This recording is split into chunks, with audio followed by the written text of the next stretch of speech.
Unaware he'd just acquired the company she worked for, she kicked him out on Christmas to throw a party for her lover. What he did next left her homeless. On Christmas Eve, Daniel Matthews stood at the mahogany door of the luxury penthouse he'd purchased 5 years ago, the home where he'd built what he thought was his perfect family, only to be told by his wife Rebecca that he wasn't welcome anymore because she needed the space for her party. Daniel, a quiet software entrepreneur who'd spent the last decade building his tech empire from a garage startup, had just signed the acquisition papers for Crestview Digital Solutions that very morning, unaware that Rebecca worked in their marketing department. Rebecca, a stunning brunette who'd always complained that Daniel worked too much and never gave her the attention she deserved, stood in the doorway wearing a red dress that Daniel had never seen before. Her lips curved in a cold smile as she explained that Christmas was for people who mattered. And right now, she had more important guests arriving. But what Daniel didn't know as he stood there, briefcase in hand, Christmas gifts for his 3 children tucked under his arm, was that behind Rebecca, in the home he'd worked 16-hour days to afford, her lover, the man she'd been seeing for the past 4 years, was already uncorking champagne, preparing to celebrate not just Christmas, but the secret life they'd built while Daniel was busy acquiring companies and securing their future. What Rebecca didn't know as she kicked her husband out into the snowy night was that the company she worked for now belonged to the man she was dismissing, the man whose name she just spit at with such contempt. The question that hung in the frozen air between them was simple but devastating. How would the woman who just made her husband homeless on Christmas react when she discovered he'd just become her boss? And what would the man who'd sacrificed everything for his family do when he learned the truth about the children calling another man daddy inside his own home? Daniel's hands trembled as he gripped the steering wheel of his Mercedes, parked 3 blocks away from the penthouse, watching the snow accumulate on the windshield. The Christmas lights strung across the neighboring buildings blurred through his unshed tears. He couldn't bring himself to drive away. Not yet, not on Christmas Eve. Not when his children, Emma, Jacob, and little Sophie, were inside, probably wondering where Daddy had gone. The briefcase on the passenger seat contained more than just the acquisition documents for Crestview Digital Solutions.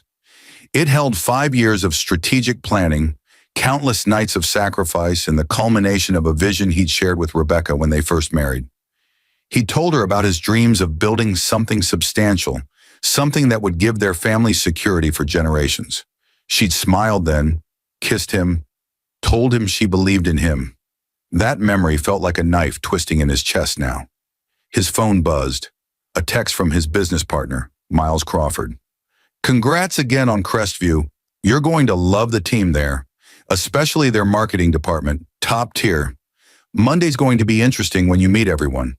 Daniel stared at the message. Marketing department.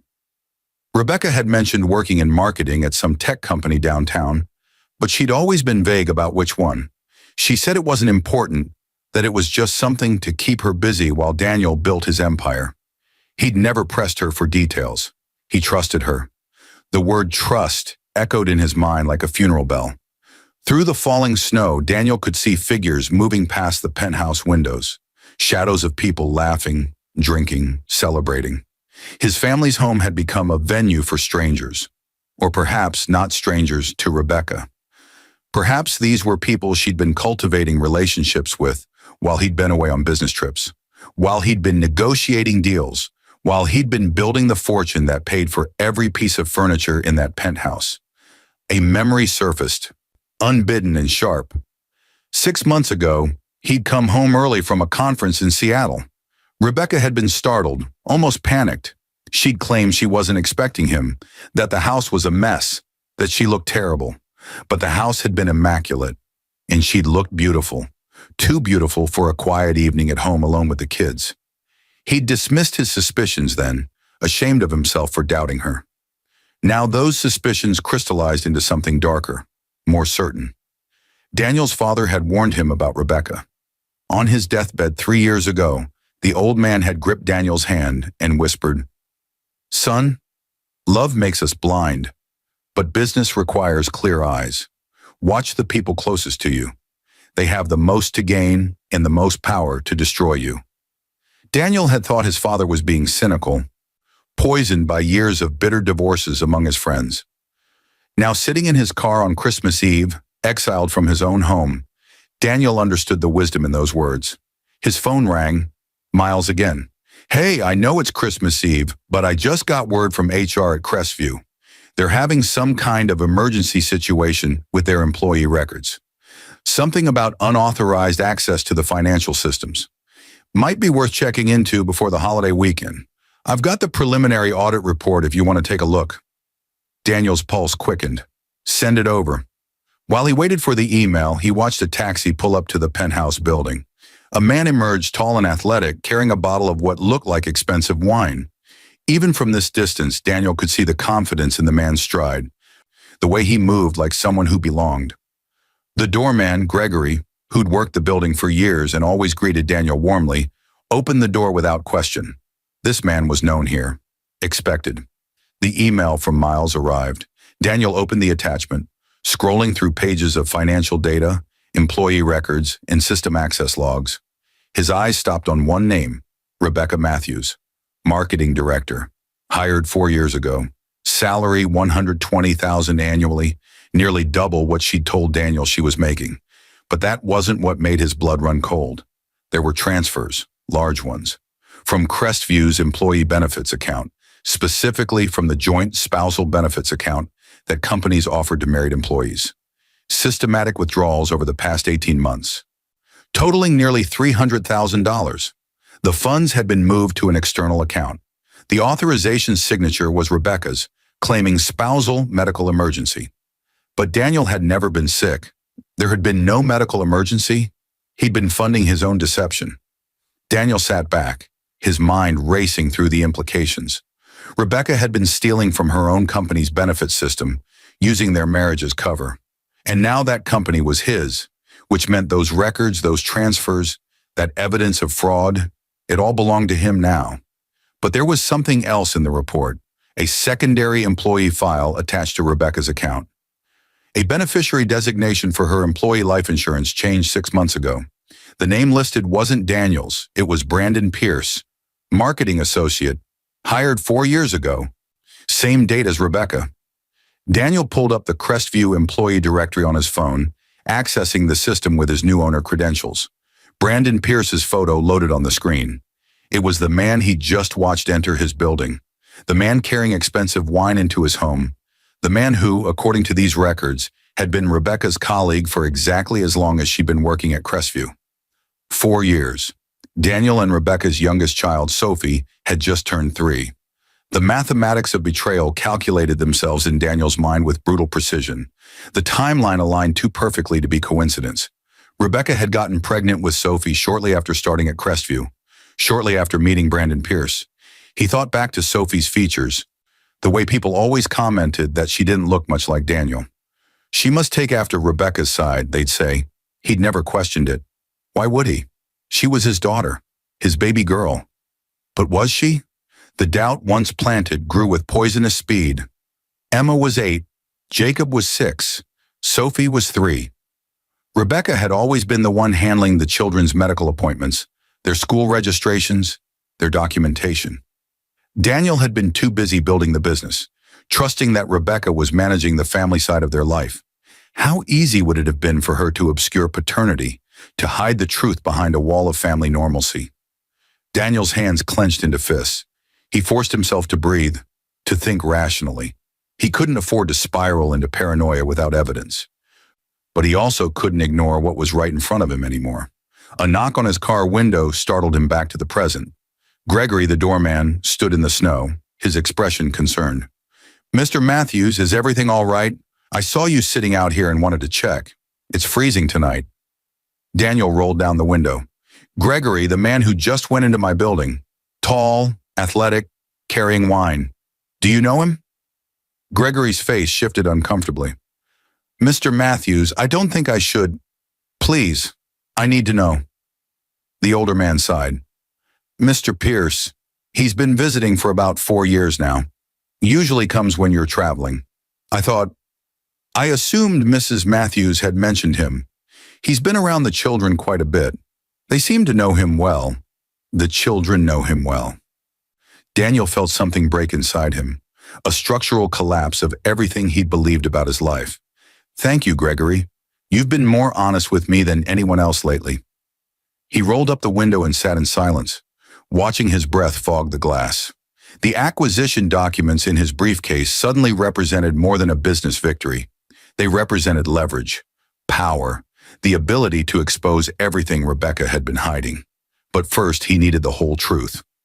Daniel pulled out his phone and called his attorney, Richard Hoffman, a man who'd handled Daniel's business contracts for years, but also maintained a network of private investigators for sensitive matters.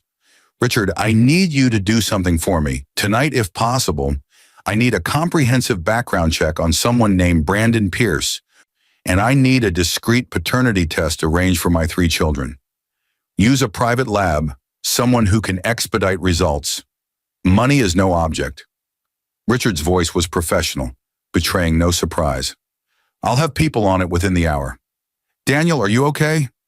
"No," Daniel said honestly, "but I will be. Once I know the truth, I'll know what to do next." After hanging up, Daniel started the car.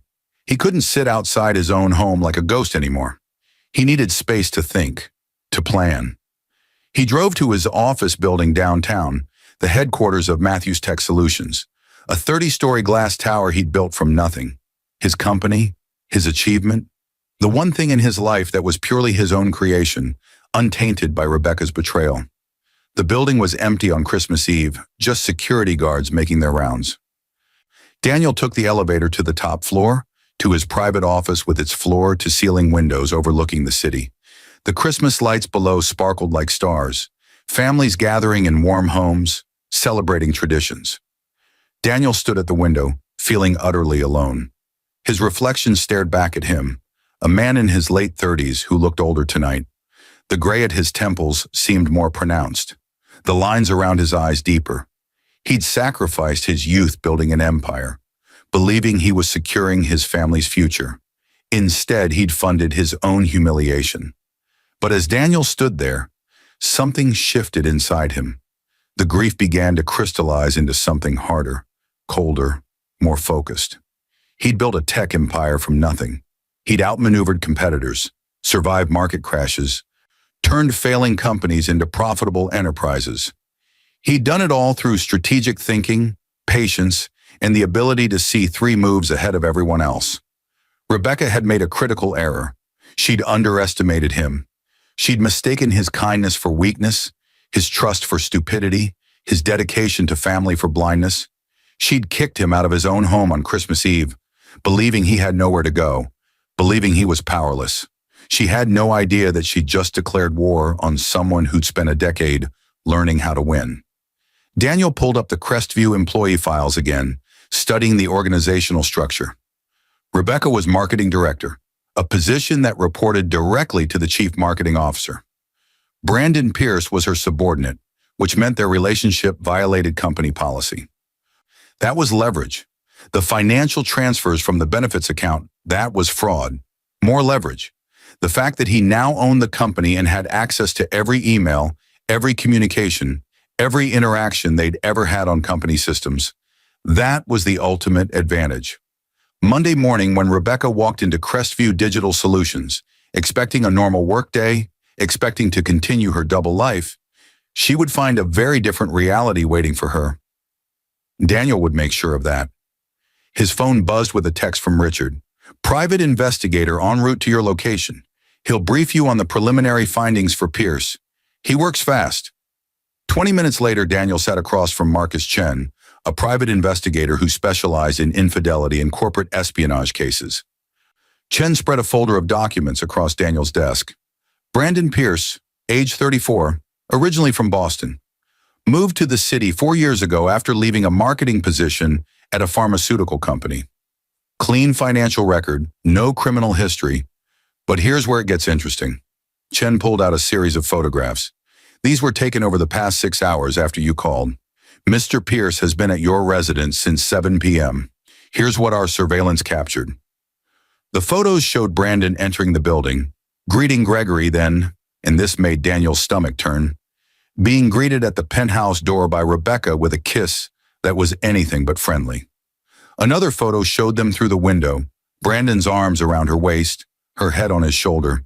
The intimacy was obvious, undeniable. But it was the final set of photos that destroyed Daniel. Brandon kneeling down to hug his children. Daniel's children, Emma, Jacob, and Sophie, gathering around him with obvious familiarity and affection. Sophie on Brandon's shoulders, Emma holding his hand, Jacob showing him something on a tablet. They looked like a family. Chen continued, his voice carefully neutral. There's more. We pulled his financial records. Brandon Pierce has been making regular payments to a private school tuition fund. The beneficiaries are listed as Emma, Jacob, and Sophie Matthews. He's been contributing to their education for the past 2 years. Daniel's voice came out hollow. He's paying for my children's school? Jointly, it appears. The account shows contributions from both Pierce and your wife. But there's something else. Chen pulled out another document. Pierce has been looking at real estate, houses in the suburbs, specifically family homes with 4 bedrooms. He's made offers on 2 properties in the past month. Both offers listed his family size as a wife and 3 children. The evidence painted a picture Daniel could no longer deny. This wasn't just an affair. This was a replacement life. Rebecca had been building a future with Brandon, a future that included Daniel's children, except they probably weren't Daniel's children at all. The paternity tests, Daniel said. How fast can we get results? Your attorney arranged for a private lab. They're sending a discreet courier to collect samples from you tonight. For the children, we'll need to be more creative.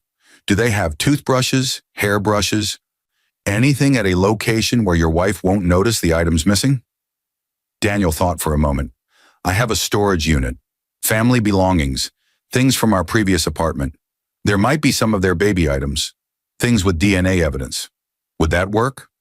Potentially, anything with hair, saliva, blood, baby teeth if you saved them. Rebecca had saved everything from the children's early years, meticulously documenting their lives in boxes that Daniel had moved to storage when they'd upgraded to the penthouse. He'd thought it was sweet maternal devotion. Now he wondered if it was guilt, an attempt to hold on to something real in a life built on lies. I'll get you access to the storage unit tonight, Daniel said. Get me those results as fast as possible. I need to know the truth before I make my next move. Chen nodded, gathering his documents. Mr. Matthews, I've been doing this for 15 years. I've seen a lot of these situations. My advice? Don't make any decisions while you're emotional. Get the facts first, all of them. Then decide how you want to proceed. Revenge feels good in the moment, but strategic action wins in the long run. After Chen left, Daniel sat alone in his office, staring at the photos of Brandon Pierce with his children. The rational part of his mind knew Chen was right. He needed to be strategic, not emotional. But the devastated husband and father in him wanted to storm back to that penthouse, throw Brandon out, demand answers from Rebecca. Instead, he picked up his phone and composed a text to Rebecca. I'll be staying at the office for the next few days. Need to handle some business emergencies. Merry Christmas to you and the kids. Tell them I love them. Her response came quickly. Okay, don't worry about us. We're fine. We're fine. Not we miss you or we wish you were here. Just we're fine. Daniel set down his phone and opened his laptop, pulling up the Crestview Digital Solutions employee portal. He had work to do. By Monday morning, he would know everything about Rebecca and Brandon's relationship, every email they'd exchanged, every meeting they'd scheduled, every policy they'd violated. He would have the paternity results. He would have a complete financial audit of Rebecca's fraudulent transfers, and he would have a plan. Rebecca thought she'd kicked him out. She thought she'd won, but she'd actually just freed him to do what he did best: strategize, analyze, and execute with precision. In business, Daniel had learned that the most devastating moves were the ones your opponent never saw coming, the ones that dismantled their position so completely they had no ability to recover. Rebecca was about to learn that lesson. As Christmas Eve turned into Christmas morning, Daniel worked through the night, building his case piece by piece. The acquisition of Crestview had been about business expansion. Now it had become something else entirely. The key to exposing everything Rebecca had hidden, and the weapon he would use to ensure she never saw him as powerless again. The city lights below gradually faded as dawn approached. Somewhere across town, in the penthouse Daniel had paid for, Rebecca was probably waking up next to Brandon Pierce, comfortable in her deception, confident that Daniel would never discover the truth. She was wrong. 6 months after that Christmas Eve, Daniel stood in the conference room of Matthews Tech Solutions, reviewing the quarterly reports with a satisfaction that had nothing to do with profit margins. The numbers were excellent. The integration of Crestview Digital Solutions had exceeded projections. But that wasn't what made him smile. His phone buzzed with a text from Richard Hoffman. Final divorce decree signed by the judge. It's over. She got exactly what she deserved. Nothing.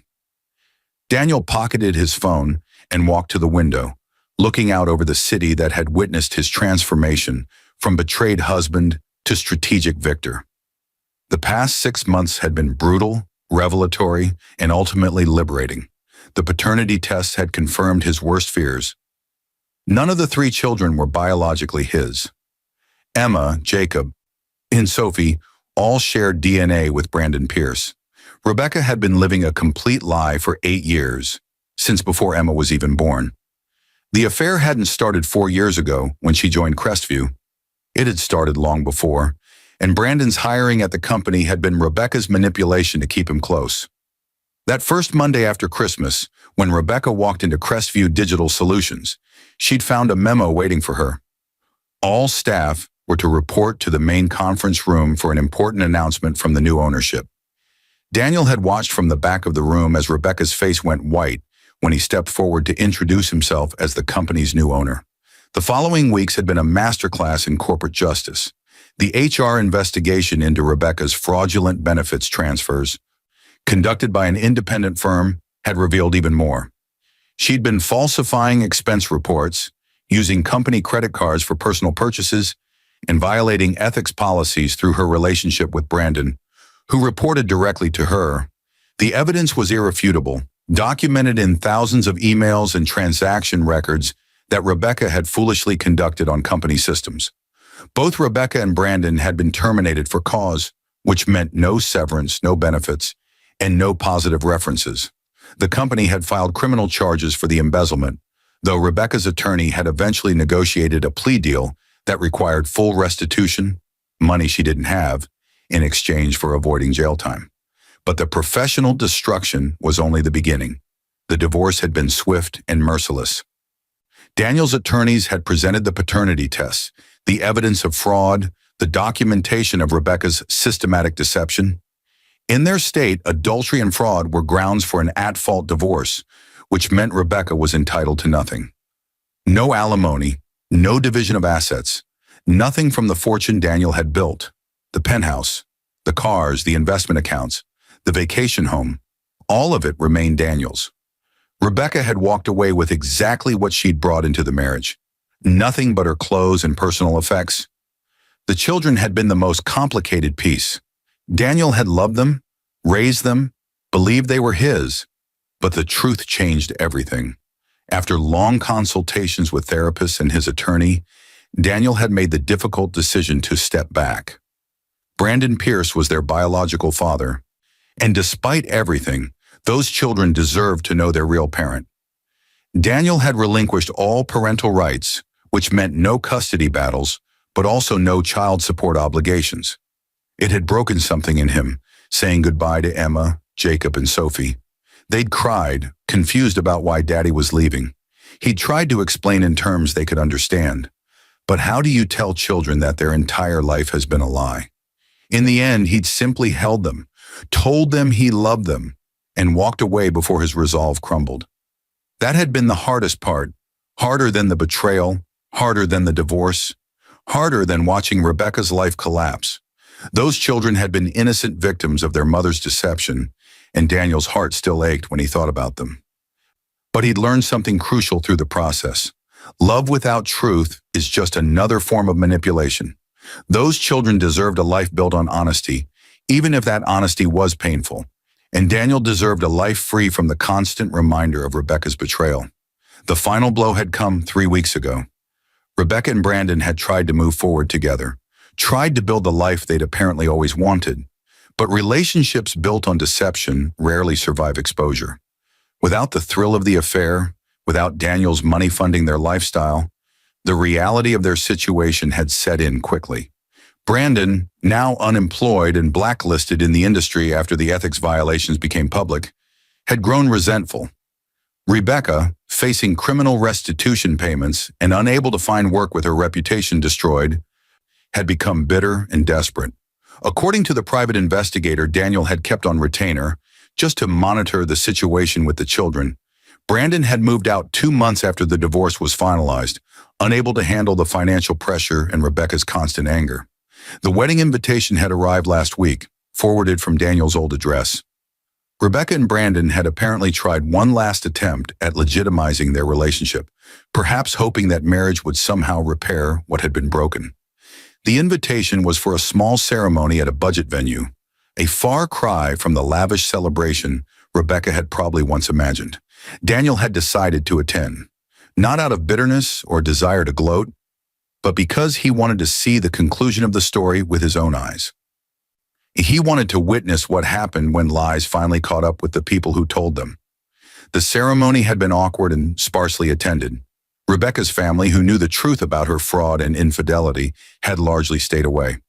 Brandon's family seemed uncomfortable, aware they were celebrating a relationship that had destroyed multiple lives. The children had been there, dressed up and confused, attending their mother's wedding to a man they'd always known but never officially called father. Daniel had sat in the back, unnoticed at first, but halfway through the ceremony, Rebecca had turned to glance at the attendees, and their eyes had met. The look on her face, shock, horror, humiliation, had told Daniel everything he needed to know. She'd never expected him to come. She'd never expected him to have the strength to face her after everything. When the officiant asked if anyone objected to the marriage, the room had fallen silent. Daniel had stood, and every head turned toward him. But he hadn't objected. Instead, he'd simply said, "I wish you both exactly what you deserve," and walked out. The ambiguity of that statement, was it a blessing or a curse, had hung in the air behind him. Let them wonder. Let them spend their marriage wondering if Daniel had forgiven them or if he'd damned them. The uncertainty would eat at them more than any words of anger ever could. Now, standing in his office 6 months after that Christmas Eve, Daniel reflected on how much had changed. He'd lost a family, but he'd gained something more valuable: clarity.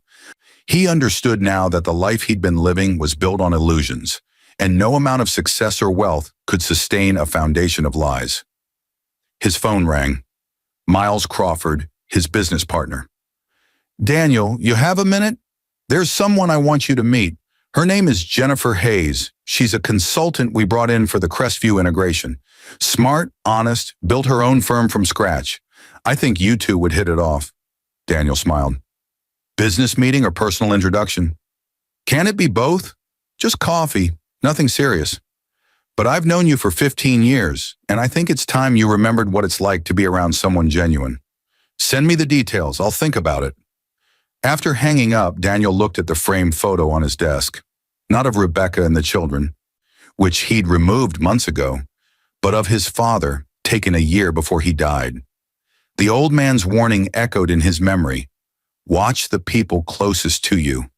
They have the most power to destroy you. But his father had also said something else, something Daniel had forgotten until now. When someone shows you who they really are, believe them the first time. And when they're gone, don't spend your life looking backward. The best revenge is a life well lived. Daniel had spent 6 months dismantling Rebecca's lies and ensuring she faced consequences for her actions. It had been necessary, strategic, and ultimately just. But Miles was right. It was time to stop looking backward. The best chapters of his life weren't behind him. They were still unwritten. He picked up his phone and texted Miles back. "Coffee sounds good. Set it up." As Daniel gathered his things to leave the office, he passed by the framed acquisition documents for Crestview Digital Solutions hanging on the wall. That Christmas Eve, when Rebecca had kicked him out of his own home, she'd thought she was winning. She thought she'd successfully pushed aside the man who'd been too busy building a future to notice her betrayal. Instead, she'd freed him to become someone stronger, someone who no longer confused kindness with weakness or trust with blindness. She'd taught him that the people who underestimate you give you the greatest advantage, and that sometimes the best gift you can receive is the truth, no matter how painful. Rebecca was somewhere in the city now, living in a modest apartment with a husband who resented her, making payments on a debt she'd never fully repay. Unable to escape the reputation she'd built through her own choices. She'd wanted freedom from Daniel, wanted the excitement of her affair, wanted a life without consequences. She'd gotten exactly what she wanted, and Daniel suspected that was the worst punishment of all. As he walked out into the afternoon sunlight, Daniel felt something he hadn't experienced in years: genuine hope.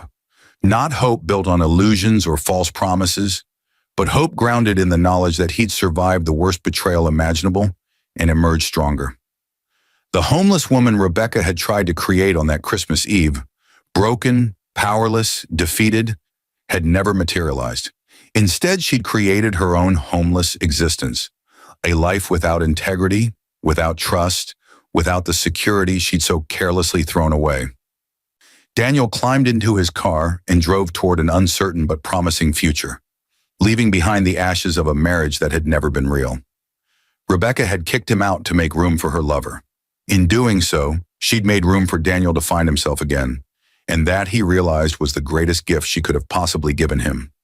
Somewhere across town, in a small apartment where arguments echoed through thin walls and three confused children wondered why their family kept changing. Rebecca stared at the final divorce decree and wondered how everything had gone so wrong. She'd had it all: a wealthy husband, a comfortable life, children, and a lover who made her feel alive. Now she had nothing but the consequences of her choices and a marriage built on the same lies that had destroyed her first one. The cycle would probably repeat. Brandon would eventually tire of the struggle. The children would grow up and learn the truth. Rebecca would find herself alone, having burned every bridge and betrayed every person who'd ever trusted her. But that was her story to live now. Daniel's story was just beginning, and this time it would be built on truth.